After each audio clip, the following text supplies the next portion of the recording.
আসসালামু আলাইকুম ওয়া রাহমাতুল্লাহি ওয়া বারাকাতুহু। আলহামদুলিল্লাহি রাব্বিল আলামিন ওয়া সলাতু ওয়াসসালামু আলা সাইয়্যিদিল মুরসালিন ওয়া আলা আলিহি ওয়া আসহাবিহি আজমাইন। সম্মানিত ভাই ও বোনেরা, আশা করি সবাই সুস্থ আছেন, ভালো আছেন। গতকালকে মিস্টার ডোনাল্ড ট্রাম্প এবং ইউক্রেনের প্রেসিডেন্ট জেলেনস্কির বৈঠক নিয়ে গোটা দুনিয়াতে একটি আলোচনা চলছে। ইউক্রেন রাশিয়ার যুদ্ধ কি তাহলে থেমে যাচ্ছে?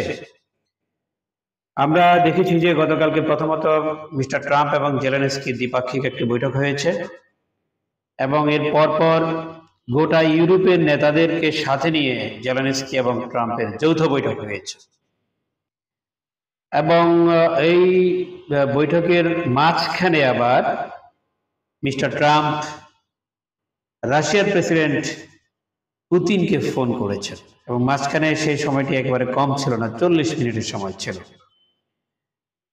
সব মিলিয়ে বিষয়টি যথেষ্ট আলোচনার জন্ম দিয়েছে। এর আগে 3 দিন আগে ট্রাম্প এবং পুতিন বৈঠক করেছেন আলাস্কায়, রাশিয়ার সবচেয়ে বড় অঙ্গরাজ্য, যেটি আমেরিকার সবচেয়ে বড় অঙ্গরাজ্য, যেটি রাশিয়া থেকে কিনে নেওয়া হয়েছিল। সে আলাস্কায় ট্রাম্প এবং পুতিনের বৈঠক হয়েছিল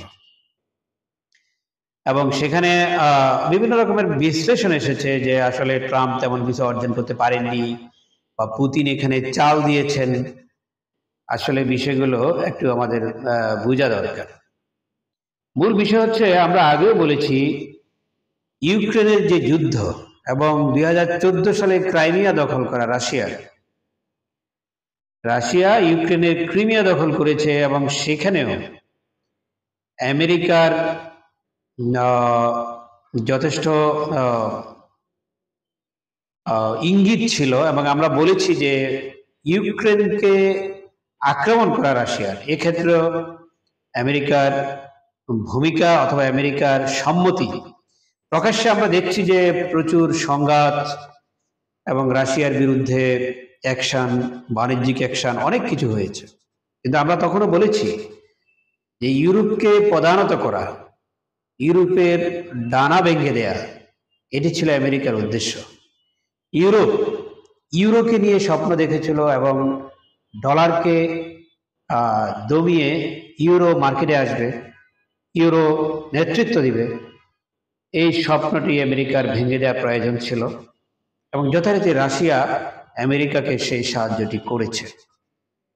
যার কারণে আমরা দেখেছি যে এত কিছুর পরও যেখানে ইন্টারন্যাশনাল ট্রানজ্যাকশন পর্যন্ত বন্ধ করে দেওয়া হয়েছে, সেই জায়গায়ও আমেরিকা এবং রাশিয়ার আভ্যন্তরীণ লেনদেন কিন্তু থামেনি। যাই হোক, আমরা এর আগে সর্বশেষ জেলেনস্কি এবং ট্রাম্পের যে বৈঠক দেখেছি এবং সেখানে জেলেনস্কিকে যথেষ্ট অপমান করে বের করে দেওয়া হয়েছিল এমনকি তার গায়ের পোশাক নিয়েও কথা বলা হয়েছিল।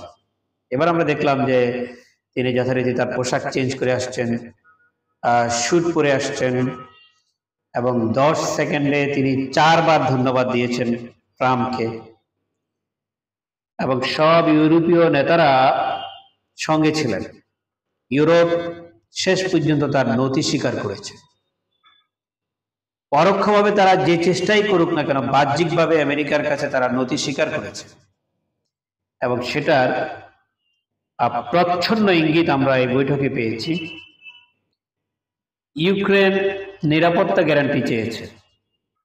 আমেরিকা কিংবা রাশিয়া অথবা আমেরিকা এবং রাশিয়া যৌথ নিরাপত্তার গ্যারান্টি যদি দেয়, যেটা আরেকটি বৈঠকের কথা আসছে, যে পরবর্তী বৈঠকটি হবে মিস্টার ট্রাম্প, মিস্টার জেলেনস্কি এবং মিস্টার পুতিনের মধ্যে, 3 জনের মধ্যে মিটিংটি হবে এবং সেখানে যদি নিরাপত্তার গ্যারান্টির প্রশ্নটি আসে, যদিও জেলেনস্কি বলেছেন যে কোনো শর্ত ছাড়াই মিটিং হবে, তাহলে নিরাপত্তার গ্যারান্টিটা কোন পর্যায়ে থাকবে? শর্তের মধ্যে থাকবে। নিরাপত্তা গ্যারান্টি যদি আমেরিকা দেয়, সেখানে রাশিয়ার ইঙ্গিত ছাড়া আমেরিকা নিরাপত্তা গ্যারান্টি দিবে না। যদিও ইউক্রেন অনেক বড় একটি অস্ত্রের ডিল আমেরিকার সাথে করেছে এবং ইউক্রেন শুধু ডিল করেনি, আমেরিকার বক্তব্য ছিল ইউরোপিয়ান দেশগুলো তাদের প্রতিরক্ষা বাজেট বাড়াতে হবে, জিডিপির 5% করতে হবে। সেই জায়গায় ইউরোপ যদি তার প্রতিরক্ষা বাজেট বাড়ায়, সেই প্রতিরক্ষা বাজেট তার আলটিমেট লাভবান সেটা আমেরিকা হবে। যাই হোক, পরবর্তী মিটিংয়ে যদি সিদ্ধান্ত হয় যুদ্ধবিরতি না শান্তি চুক্তি, এটাও কিন্তু পুতিনের আইডিয়া, শান্তি চুক্তি হবে। আমরা জানি শান্তি চুক্তির মানে কি। তো সেক্ষেত্রে আমরা দেখছি আসলে বাস্তবিক অর্থে ইউক্রেন কিংবা ইউরোপের ভালো কোনো অর্জন এখানে নেই। যদিও এখানে বাহ্যিক অর্থে দেখা যাচ্ছে এখানে ইউক্রেন লাভবান হবে, ইউরোপীয় ইউনিয়ন সাক্ষী দিচ্ছে তারা তার ইউক্রেনের পাশে আছে।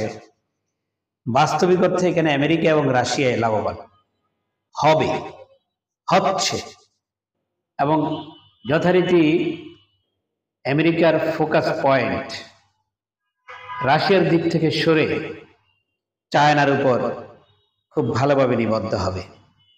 এটা খুব সহজ সমীকরণ।